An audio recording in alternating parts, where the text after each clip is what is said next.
So yung mga bossing, dito tayo sa Lawrence Food House. Yan, dito sa may Itiagi mga bossing, sa Barangay Libertad. So yun mga bossing, dahil ginutom tayo, kaya pumunta kami dito sa Lawrence Ford House. And mga bossing, yung kanilang mino na mga fancy. Pero dito kami kumain sa may sanggupsal, mga boss. Andito na yung mga kasama namin, nag-ihawiyaw na sila o nagluluto ng karne. Kami ni Bossing Micah ay lumabas muna dahil nagluluto para man sila ron at kami ay mamamasyal muna dito sa labas at bumalik na kami para kumain dahil nakaluto na sila mga bossing.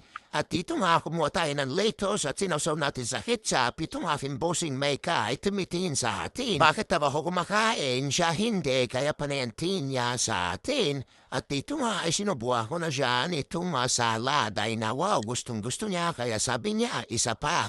Ayan mga bossing, kitang-kita niyo naman na burrito siya pag hindi nasubuhan. Pero pag may laman na, yung kanyang buwanga ay tumitigil na at tumatahimik na.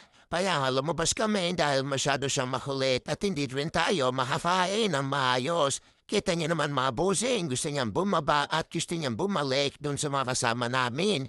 Kaya kami ay dito lang muna sa labas at maghihintay sa kanila na matapos.